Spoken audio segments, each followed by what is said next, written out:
Chapter 24 Legendary Aika's cursed notebook was now firmly shut, but Telesauria looked fatter than before. There was even a soft glow about it. What had she taken? Don't look so glum, Aiko said. You just learned a fantastic story about one of Orlando's most infamous criminals. Aiko glided back down the portrait of the wall. Before she disappeared, Paradise the Lost was a bit of a legend in the city. People were so enchanted with Paradise, they used to write her letters and ask her to rob them, to kidnap them. Paradise the Lost was truly criminal royalty. There were even rumors of princes from other continents sending letters to the lords of spice quarters offering to marry her. As Akio spoke, Tella tried to hold on to the anger and frustration at losing one of her memories. But instead, she began to picture her mother's class if Akio was painting the scene of her evil notebook.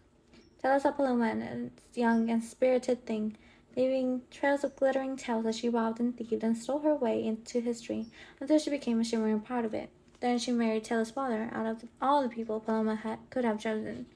Why didn't Paradise accept any of the prince's offers? Tell asked. I assume she was smart enough to know most princesses were cruel, spoiled, selfish beings, and Paradise wanted adventure far more than she desired love. She bragged there was nothing she couldn't steal.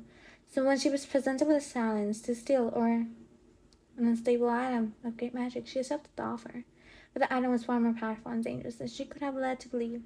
She didn't want to put it back and risk that someone else would take it. So she fled, and no one had seen her since. But Tella had. Now, it made more sense that she ended up at Trista with Tella's father. No one would have searched for her in a smallish, unremarkable, conquered isle. What was the object she stole? If you want the answer to that, no. Tella interrupted, still on her tone. No more deals. I already earned this answer. It's a part of the story. Aiko's nostrils flared, her usually placid expression pulsing with frustration. Clearly, she was used to taking more than giving. Tella snatched Aiko's enchanting notebook off the table and held it over a burning candle. Tell me what she stole, or this notebook turns to ash. AQ gave her a thin smile. You have more metal than your sister. Sky and I each have different strengths. Now tell me what the object is. Tella slowly lowered the notebook closer to the flame until she could smell the heating letter. It's a cursed deck of destiny, AQ spat out.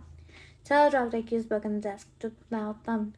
All around her, posters flapped as if the paper heartbeats were racing along with Tella's, as if it were the fastest her heart had bet since Jax had kissed her, as if a new relation possessed magic of its own. Only the portrait of Paradise the Lost remained unmoved, the calm center of the paper storm. Tella knew pictures did not have feelings, yet she imagined the portrait of Paradise. The woman her mother had once been was holding its breath, silently hoping and urging Tella to put all the pieces of the story together. Tella had always known her mother's deck of destiny was unlike other ordinary decks, but Akio made it sound as if there was nothing else in the world like it, and she called it cursed, cursed, cursed, cursed. The word grew louder in Tella's head, varying with the sound of the posters still flapping on the walls. The Fates had also been cursed by a witch, and according to Jax, the curse had imprisoned them inside a deck of cards. I can tell you from experience it's torturous, he said. It seems spectacular to believe that her mother had stolen the same deck, but the more Tella thought about it, the more sense it made. If her mother's deck of destiny had been the one imprisoning the Fates, it explained why her mother had been terrified to find Tella playing with the cards. Tella remembered how they'd been disguised as a foul-smelling statue until that day. The spell concealing them must have been wearing off when Tella found them. Tella couldn't believe she touched the deck holding of the Fates, and mystic Fates, who once ruled the world, had been in the palm of her hand. It seemed impossible, and yet she went as a proof every time the Oracle had shown Tella images of the future. She never seen another card like it, and she doubted she ever would, because it was merely a card. It was a fate, and Tella had it tucked inside of a little trunk. She squeaked at a laugh at the thought. Her mother must have been forced to steal the Fates. But now her mother was powerless, trapped inside of a card, exactly like the Fates. Tella did not laugh at this thought. Suddenly she regretted having laughed at all. Since the miserable day her mother had left, Tella had believed it was partly her fault, as if she hadn't disobeyed her mother and played with her jewelry box, and if she never flipped over the card with the maiden death, which predicted the loss of a loved one, then her mother would have never vanished. Tella blamed the cards and herself, and she had been right, though not in the way she always believed. Her mother hadn't left merely because Tella had turned out a peculiar card. She fled because Tella had found the cards, and the cards were even more powerful and dangerous than Tella had ever imagined. The posters on the wall finally stopped flapping. In their wake, the shop went suddenly quiet. Yet Tella still felt the stare of her mother's poster, giving Tella the feeling that despite what she'd just learned, she didn't know nearly enough. There was something vital she was leaving out, something she'd forgotten. You look as if you have another question, AQ said. Tella had briefly forgotten the other girl was there, and why Tella was really there as well. She still needed to find the third clue, or her mother would just stay trapped, just like the Fates. Tella didn't think this was just something she'd forgotten, but whatever she couldn't remember couldn't have been as important as it is. Tella pulled out the second clue once more. The goal of this game is not what you think. To find the truth, seek the woman of parchment and ink. She alone holds the next clue, which was left only for you. Tella's eyes went from the clue to her mother, wanted poster. What if the clue wasn't referring to the woman who drew the pictures, like Tella had first thought? What if it was referring to a woman on one of them, like Paradise Lost? Her rendering was made of parchment and ink, and her picture spoke to Tella in a way that could not have called to anyone else playing the game. Tella hopped up to her tiptoes and ripped a poster from the wall. She expected the poster from AQ, and the girl appeared almost as eager as Tella felt, when Tella flipped over the parchment and discovered lines of silvery writing on the back. If you found this, you're on the true track, and it's still not too late to turn back. Clues can no longer tell you where you head. To find the object legend needs, your heart must lead instead. The only thing in her heart was her mother, whom legend must have known about since she'd written the clue in the back of the poster. But what did her mother have to do with Garber? Her mother had possessed a deck of imprisoning all the Fates, and legend wanted to destroy all the Fates. Maybe her mother had also stolen the object capable of destroying the Fates. But if she had, why? No. Tella pushed the thought away, believing the game was real was the quickest path to madness, and yet, maybe Tella was already going mad, because she was no longer certain what she believed anymore. Tella needed to figure out the truth before she proceeded. She needed to talk to Scarlet. Scarlet would help her sort everything out, especially if Tella's earlier suspicions about her sister were right. But Scarlet knew more about the game than she was letting on. Tella started for the door. Before you go, Aki said, you should hear the rest of Paradise story. I think I know how it ends. Tella said, what you know is merely the almost ending. The true ending has yet to be written.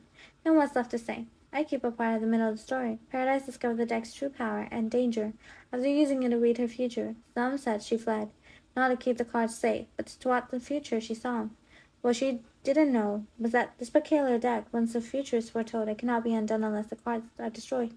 Thank you, but I think it might be a little late for that warning. Aki's expression was suddenly sober. Tella felt it then, wetter than tears, dripping down cheeks. It put in her ears, before tickling into her lobes on her cool neck. Blood, thick and warm and awful. Her heart choked on a beat and then skipped over several more, dizzying her head and robbing her of breath. Her hand pressed against the nearest wall to keep herself from falling. The blood she'd lost in Minerva's was a trickle compared to this. It oozed from her ears onto her boots in thick crimson streams. Another reminder from the Prince of Hearts that she was not playing this game for fun. Tella journeyed back to the palace, in a blur of damp sounds and hemorrhaging ears. Even after the bleeding stopped, she continued to feel weak. Her heart had never beat so slowly. Beat. Nothing. Beat. Nothing. Beat. Nothing. Soon, all of it would be left was nothing. She bought a cheap cloak from the vendor on the street, but when she returned to the palace, she swore every servant and guard could see her blood-stained booties through the cloak. Even after washing and changing into dress from Minerva's formed all wide layers of elegant topaz blue fabrics, all Tella felt was dry blood inside her ears. It must have been cursed, just like her, for she'd not been able to completely wash the stains from her neck or her hands. She would have soaked her skin until the blood finally left, but she only allowed herself to rest of the two scented waters until some of her strength returned. She needed to talk to Scarlet about her mother, criminal's past, and Carvel. Tella put on Dante's gloves to cover up the stains and set out for the tower. She lost track of time, but she imagined it was well after midnight by the time she reached the sapphire wing where Scarlet was staying, and saw how the blue pier gloriously glided. Alone, servant girl flitted about, checking on and refreshing always ice scones, filled with candles as thick as arms. She didn't say a word to Tella, but Tella felt her watching as she made her way to her sister's room. But Scarlet didn't answer. Tella knocked louder in case she was asleep. Silence. Tella rattled the door handle, hoping to possibly frighten her sister, but nothing happened. Either she was lost in a deep dreaming sleep, or Scarlet still wasn't there. But she should have been there. It was the middle of the night and Scarlet wasn't playing the game. Scarlet should have been back for whatever she was gone by now. Tella crossed the hall, and the young freckled servant who was either shamelessly eavesdropping or Tella relighting a very stubborn candle. How can I help you? Said the girl, turning from her task before Tella could so much clear her throat. Definitely an eavesdropper and far bolder than most of the mousy servants Tella had encountered. The servant leaned closer. Tella flinched back, and her freckled girl was nothing any freckles of dry blood staining Tella's neck. They were searching for the handsome performer with all the tattoos. I can tell you when he comes back. He didn't leave with with others. The servant's eager eyes were bright in a way that Tella was unfortunately familiar with. I'm sorry, Tella said. I don't know who you're talking about. Don't worry, the girl gave a high-pitched titter. I know you're engaged. I won't tell anyone you were looking for him. Which meant she was probably tell everyone, and Tella was the greater concern at the moment. I'm actually searching for my sister. She pointed back towards Scarlett's room. Her name is Scarlett. She's tallish, with thick brown hair, and I know who she is. The girl cut in. I haven't seen her since yesterday. Then the color left the girl's cheeks as she dropped her voice to a whisper. I heard her ask someone for directions to Lady Wild Castle, but she never came back. Lady Wild Castle was Jack's castle. Tella was not thinking of a single good reason her sister would go there. Of course. I'm not sure nothing horrible has happened to your sister. The freckle servant added hastily, as if suddenly remembering who she was speaking to. I don't believe all the stories about the hair. I know how people like to talk. And what do people say? Tella asked. Just that he murdered his last fiancée. But they also say he's very handsome, she tackled on, as if it made up for the murder. Lots of other servants say they still like to marry him. Tella wanted to say they were fools. She wanted to brush back her hair and scare the girl with the blood still staining her ears and her neck. But Scarlett was missing. Rather than frightening servants, Tella needed to use her warning energy to find her sister. She tossed the freckled girl a coin, but even the simple act felt weaker than it should have. The coin barely floated in the air. When Tella reached the carriage house, bells tolled 3 in the morning. Time was moving too fast. As she was moving too slow, her floating carriage seemed to be taking much longer than necessary as well, gliding sluggishly across the starlit sky. Legends blue constellations were still everywhere, except for above Lady Wild Castle, as if warning her not to go there. On the night of the fated ball, the castle looked like something stolen from a young girl's fantasy. And after Tella left her carriage and reached the stony stronghold, she wondered if the castle's gleaming white sandstone interior had been a costume and illusion put on by legend. Tonight the stones looked as dark and kept secret, lit by dim red-orange torches that appeared to be losing their battle against the night. She halted to catch her breath at the edge of the bridge. Grateful, she brought along Dante's gloves. Not that she saw any threats. In fact, if anything, the castle was too still. Aside from the wind nodding her hair and ruffling the layers of her wild topaz skirts, everything was steeped in quiet.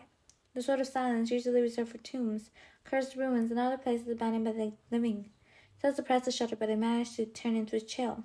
She wasn't afraid of the dark. Wasn't afraid of danger, though she preferred it in the form of swaggering young men. For a second time, that night, she found herself wishing that Dante had followed her.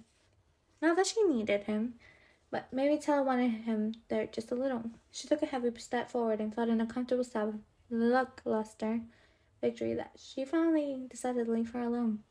She knew he'd only been following her as part of his role, and even if this interest had been real, she had no doubt he'd give up on her eventually. Everyone gave up on her except for Scarlett, who wouldn't seem to stop caring about Tella. Tella supposed there was another thing the sisters had in common, never knowing when to walk away. Maybe if Tella had a better sense of when to abandon an ill-fated pursuit, she'd have turned around just then, or she'd have questioned if the freckled servant really had told the truth when she claimed Scarlett never returned from the castle that now looked emptier than broken doll's eyes. The bridge leading up to a narrower than Tella remembered, taller to towering above black waters and more quite still as the first night she visited. But Tella remembered when Dante had told her and refused to think about death, this time unwilling to give him additional power. Her steps were more unsteady than usual. Her breathing was as labor sighed, but she was not going to fall or jump or do anything else that would land her in the treacherous waters beneath. She was going to reach the end, knock on the door, and retrieve her sister, if Scarlett was there. Tella finished crossing the bridge. It was a slow heartbeat. She swore she heard phantom steps, but there was not a guard or goal in sight. Testing her hands, she focused her strength and knocked against the heavy iron doors. Hello? She stared out cheerfully. Nothing. Is anyone there? She got a little sharper. More waves crashed below. This isn't Tella Dragna, the heir's fiancé. Her breath was short as her unanswered knocks turned aggressive. Careful, or you might hurt yourself doing that. Tella slowly turned around, half expecting Jax to be there, gracefully biting into an apple. Instead, there were 3 others.